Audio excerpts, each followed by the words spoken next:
Freedom is usually sold as a victory story. Flags rise, cannons fire, speeches echo, and history books tell us a simple message. A people stood up, fought tyranny, and won liberty. But freedom has never been free, and in America's case, it was not even paid for equally. Behind the heroic images of independence lies a quieter, darker story. One written in debt ledgers, unpaid wages, seized farms, broken promises, and financial sacrifices made by people who were never invited to the celebration. Independence was not just won on battlefields. It was purchased slowly, painfully, and unevenly. Someone paid for freedom, and it was rarely the people who claimed credit for it. Long before the Declaration of Independence was signed, the American colonies were already drowning in financial tension. Britain did not simply rule through redcoats and royal decrees. It ruled through money. Taxes, trade restrictions, and debt obligations bound the colonies tightly to the empire. Colonists did not live in a cash-rich society. Coins were scarce, banks barely existed, and most people survived through credit, barter, and trust-based exchange. Farmers borrowed against future harvests, merchants extended credit across oceans, and laborers often waited months or years to be paid. Money itself was fragile, and debt was everywhere. When rebellion began, it did not emerge from financial strength, it emerged from financial desperation. When war arrived, it immediately exposed a brutal truth. Revolutions are expensive, and ideals do not pay soldiers. Guns, uniforms, food, horses, ships, and ammunition all demanded money. Armies do not march on speeches, they march on supplies. Yet the colonies had no central treasury, no reliable tax system, and no unified currency. The Continental Congress could declare independence, but it could not print wealth into existence. To fight the world's most powerful empire, America had to borrow, promise, and gamble on a future that did not yet exist. The first people asked to pay were ordinary citizens. Farmers were expected to provide food at fixed prices that barely covered costs.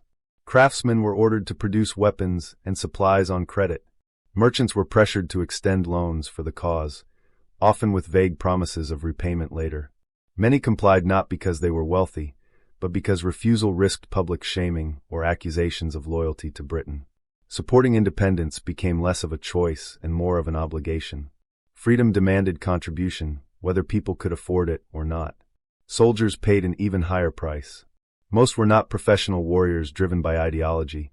They were farmers, laborers, and apprentices pulled from their lives by necessity or coercion.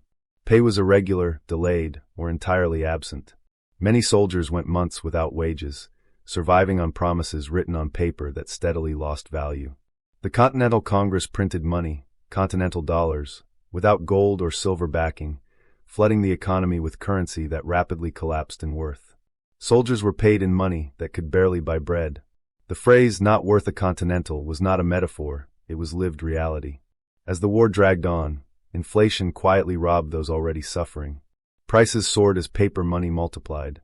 A soldier's pay could lose half its value before reaching home.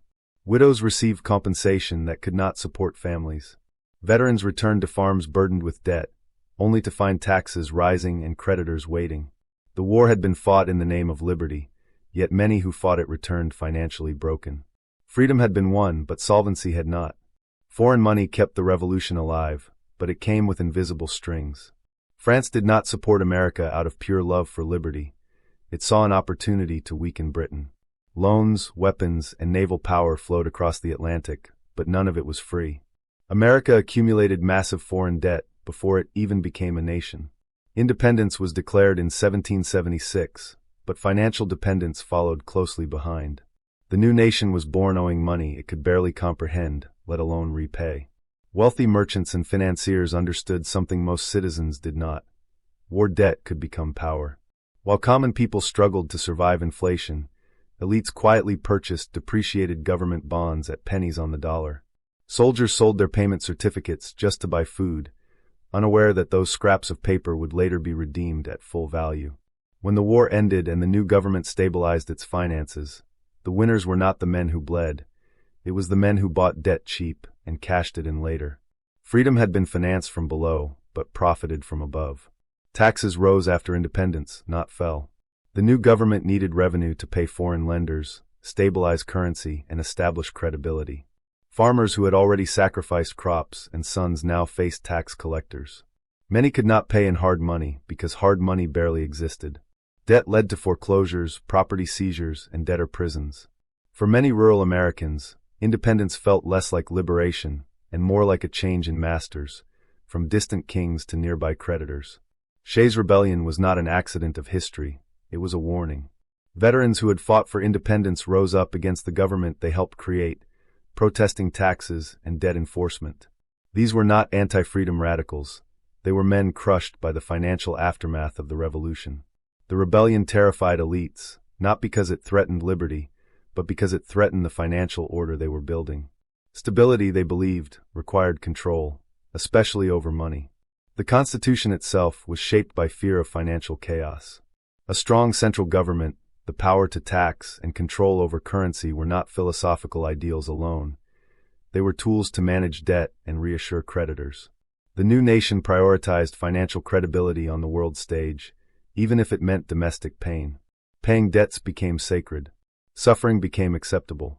Freedom was redefined as order, and order demanded sacrifice from those least able to bear it. Slavery, too, expanded under financial pressure. Land speculation, debt, and agricultural profit tied human bondage more tightly to the American economy. Enslaved people were used as collateral, labor, and financial assets. Their unpaid labor helped stabilize plantations, repay loans, and generate exports that brought in precious foreign currency. Independence did not free them, it intensified their exploitation. The cost of freedom for white Americans was partially transferred onto black bodies, stolen labor, and generations of suffering.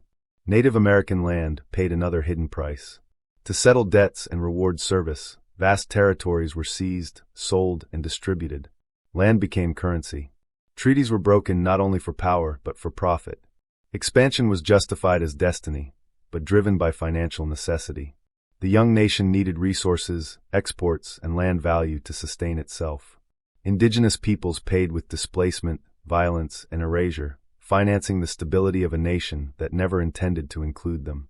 Even victory itself came with a bill. The war ended, but interest did not. Debts accumulated quietly year after year.